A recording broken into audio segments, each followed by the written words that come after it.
Hello. Okay. So thank you so much for joining us tonight as we discuss how to arm yourself against cancer. I am Tiffany Roberts with Back to Nature Lifestyle Medicine.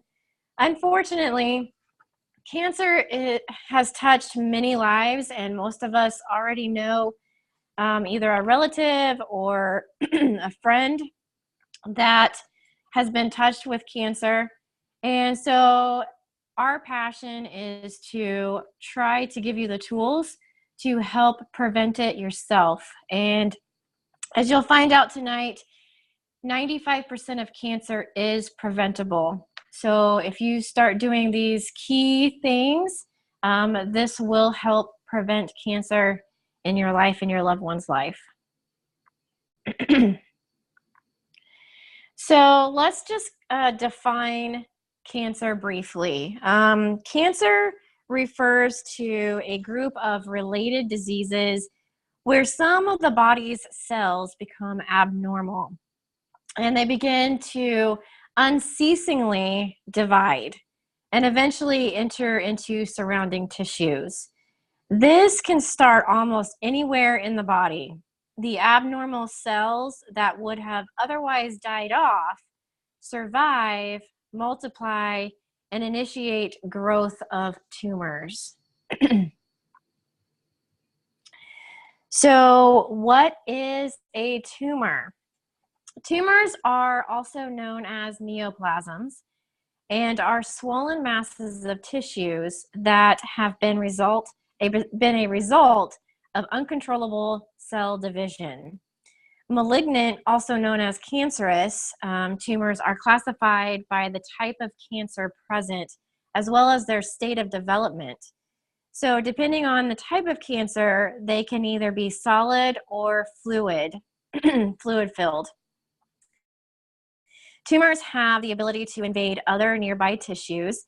They facilitate further movement of cancer cells throughout the body, and in turn encourage the growth of new tumors, contributing to a very vicious cycle. Non-cancerous tumors or benign tumors do not spread into surrounding tissues and usually do not cause further issues once they are removed.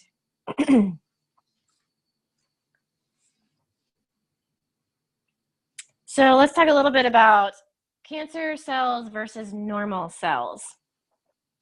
The major difference between a cancer cell and otherwise healthy cell include many different factors.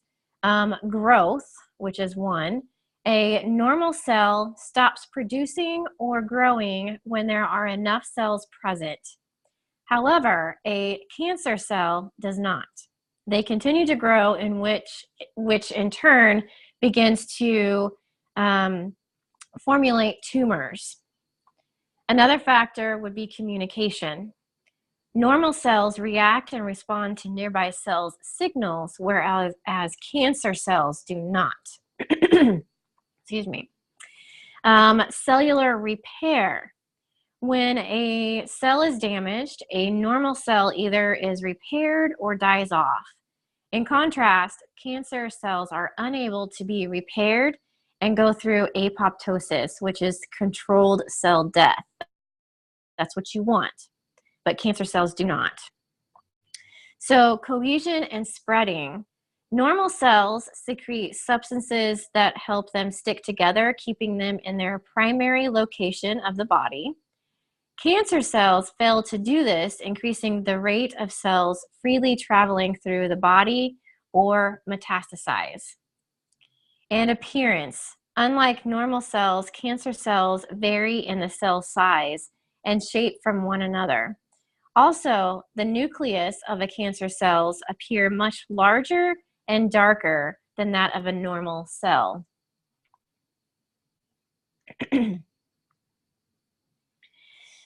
So in order for a normal cell to become cancerous, many changes must occur. And these factors include allowance of rapid growth. The cells must possess a growth factor that promotes them to grow beyond what is necessary. And 2, failure to stop growth. The proteins that would otherwise instruct the cells to halt growth and die are inhibited and in turn become abnormal. Number 3, they disregard for bodily signals. The cells also have to invade other signals received from other cells of the body. And number 4, lack of adhesion. The normal adhesion properties of the cells are lost. Remember, they stick together. In a cancer cell, they do not have that property. There are all attributed to gene mutations. It is an overall difficult for a normal cell to become cancerous, but these are possible and necessary changes in order for it to occur.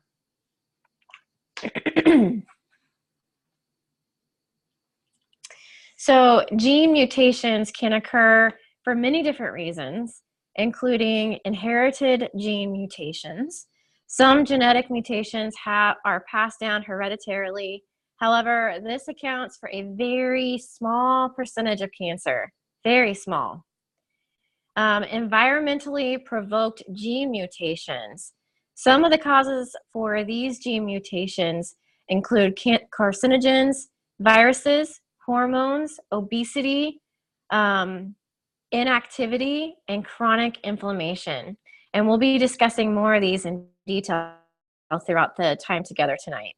Surprisingly, mutations occur quite regularly throughout normal cell growth. The cells, however, have the ability to recognize, identify, and repair these mistakes. Like Dr. Gabe always says, the body does not make mistakes. All it knows is how to survive and heal. But unfortunately, cancer can occur when these mistakes go unnoticed. So, common cancer factors, okay? While these factors do not need to be present in order for a cancer to develop, these are some of the factors known to increase the risk of cancer. Age, overall, as we age, our cancer risks increase. Lifestyle choices, this is a big one. Habits such as smoking, drinking, poor diet, excessive sun exposure, and more importantly, the sunscreen that you use, because it has chemicals, and when they're heated up, this causes skin cancer. Remaining overweight, unsafe sex, and inactivity all play a role in cancer risk. Family history, while the hereditary gene mutations are not as common, it is still worth being aware of your family's history because it's very relevant to your cancer risk. And your environment. These include exposure to secondhand smoke, harmful chemicals such as your cleaning supplies in your house, and other environmental toxins.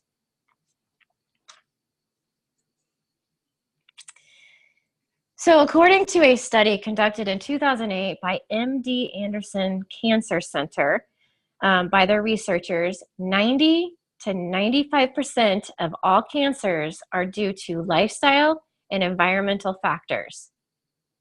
Let me say that one more time. 90 to 95% of all cancers are due to lifestyle and environmental factors. Evidence concluded that cancer-related deaths were due to the following factors. 25 to 35% were due to tobacco. 30 to 35% were due to diet. 15 to 20% were due to infections. And the remaining is due to stress, lack of physical activity, environmental pollution, and radiation exposure. Everything that we talk about in our clinic and on our presentations. Many studies are continually being released with this common theme. Cancer is preventable. This is why we stress a chemical-free home and a healthy lifestyle.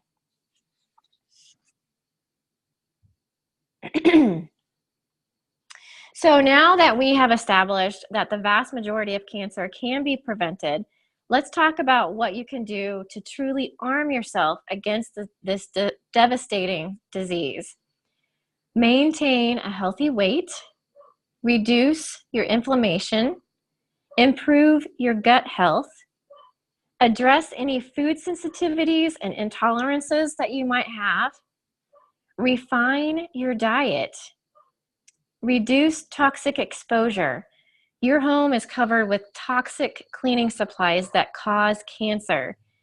And if you switch to the Young Living natural chemical-free cleaning, you reduce all of these chemicals in your household. Manage stress. Stop drinking alcohol. Quit smoking. Up your water intake, but make sure that it's reverse osmosis. Do not use chemical sunscreen. Use the natural sunscreen choices. They have chemical-free choices. There are many, many out there, so just keep looking. And Young Living also has a mineral sunscreen, okay? Exercise regularly and adopt a healthy sleep routine. So according to the National Cancer Institute, obesity is one of the major risk factors of cancer. Although the association of obesity is dependent on the type of cancer, the following mechanisms are thought to generally contribute to cancer growth. Excessive estrogen production within the fat cells, increased levels of insulin and insulin-like growth factor, which is IGF-1, adipokines, these are the hormones from your fat cells, the ability to stimulate or inhibit the cell growth. Fat cells influence on cell growth regulators such as mTOR and MPA activated protein kinase. Chronic low-level inflammation, altered immune response, and heightened oxidative stress. We know that some of these may sound unfamiliar, but it is important to recognize that there are many ways that obesity and/or unhealthy amount of distribution of body fat can be detrimental to your long-term health and significantly raises your risk of cancer. So let's take a closer look at inflammation. Inflammation is a vital immune response. It is our body's natural way to defend against invaders, heal from harm, and repair damage. Chronic inflammation, however, is not so helpful. To have inflammation consistently, the body's ability to recognize, attack, and defend is weakened significantly. When the body remains in a high alert state for the extended period of time, the immune system becomes impaired and lasting damage occurs. This state of chronic inflammation draws parallels with many of the chronic diseases that we see today, including cancer. If it's not addressed, more complications such as insulin-resistant, autoimmune complications, and tumor progression. So a few of the many, there's very many, ways to combat chronic inflammation include boost your gut health. Gut health. It always is important to make sure that you have a healthy gut. Adopt an anti-inflammatory diet. Take proper supplementation. Detox when necessary. Treat infections. Most practitioners miss treating infections such as candida, parasites, and chronic viruses. If you don't get these under control, it can take over and produce illness. Manage your stress in a healthy way, and maintain physical fitness. The gut microbiome is an ecosystem of organisms such as bacteria, yeast, fungi, viruses, and protozoa throughout the digestive tract. Far beyond just your digestive system, the immune system, along among other organ systems, are closely related to gut health. Because of this close association between our microbiome and immunity, research suggests that the gut has very significant role in determining cancer risk. A few of the most common enemies of gut health include the standard American diet, excessive use of prescription medications, inadequate digestive enzyme activity, toxic exposure, untreated infections again, and chronic stress. Do you see a connection between all of this stuff? It's all connected.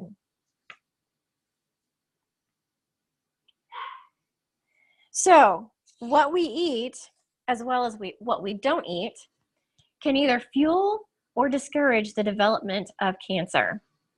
Research has concluded there is a solid evidence that certain dietary habits have a sizable impact on cancer risks. For example, the encouraged cancer prevention diet is plant-based, provides essential minerals, vitamins, antioxidants, and phytonutrients. This includes non-starchy vegetables such as broccoli, spinach, and beans, whole fruits, especially berries, fruits and vegetables containing vitamin C, such as oranges, berries, peas, bell peppers, and dark leafy greens. Vegetables that are rich in lycopene, such as tomatoes, guava, and watermelon. And rich vegetables that are rich in carotenoids, such as carrots, Brussels sprouts, and squash. And unprocessed grains. And also healthy oils such as avocado oil and coconut oil. Conversely, these foods heighten the risk of cancer and should be avoided as much as possible. High-calorie processed foods, added sugars, excess salt, the wrong salt. If you're using Celtic salt, that's the good salt for you. And excessive red meat, especially if it's not grass-fed. If it's grass-fed, you get the good omegas that you need. But if it's not, it can cause cancer. Based on extensive research, there is a strong scientific evidence connecting drinking alcohol with several types of cancer. According to the National Toxicology Program of the U.S. Department of Health and Human Resources, alcohol is clearly listed as a common human carcinogen. The research indicates that the more someone drinks on a regular basis, the higher risk they have of developing cancer. It was once believed that limited alcohol consumption wasn't an appropriate part of a cancer prevention plan. However, emerging studies have concluded that even a minimal consumption, even within national guidelines, still raises cancer risk. Therefore, it is best to skip out on all drinks altogether. There is no safe level of tobacco use. Tobacco use is a leading cause of cancer as well as death from cancer. The chemical within tobacco products contain chemicals that directly damage DNA, which is unsurprisingly a main contributor to cancer development. There are easy ways and health benefits to quitting. It is encouraged that you go to cancer.gov and look up all the benefits of quitting smoking. Excuse me. A growing body of research has supported the importance of physical activity in cancer prevention. Some of the benefits of exercise for specifically reducing the risk of cancer include, excuse me, regulating blood levels of hormones, reducing exposure to dietary carcinogens by accelerating metabolism using essential oils, prevention of body fat accumulation. It is recommended to adopt at least 30 minutes of exercise most of the days of the week. This can be done in increments or all at once. The most important advice that we can give you for adopting a fitness routine is to make it fun.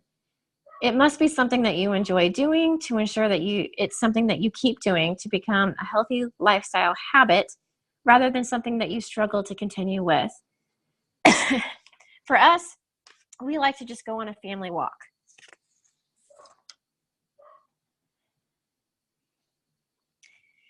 Quality sleep is essential to proper immune function, healing, and mental health. Ensuring that you schedule 7 to 8 hours of sound sleep every night also reduces your risk of cancer. We are told our whole lives how important sleep is for our health, but science has now, too, on the slumber side. Studies have been addressing the relationship of insufficient sleep habits with some of the top cancers in the United States. Yet still 1 in every 10 people experience sleep disturbances. The most shocking part of all of this is that some of these sleep issues can actually be avoided. Some strategies to improve your sleep include create a sleep schedule and stick to it. Limit screen time before bedtime. Reduce caffeine and sugar intake. Adopt a nighttime ritual. Try essential oils. Drink herbal tea. Leisurely read before bed. And supplement with melatonin or magnesium. The prevention of cancer is truly a holistic process. While it is incredibly important to eat nutritious food, drop unhealthy habits, adopt an exercise routine, and get adequate sleep, none of this would be effective without proper stress management. Stress is a primarily driver of chronic inflammation and, in turn, disease. Some ways to relieve stress include meditation, practice yoga, gardening, taking a walk, spending time with loved ones, listening to calming music, getting a massage, reading a good book, cooking a yummy meal, and so much more. Find what you love so that it helps reduce your stress.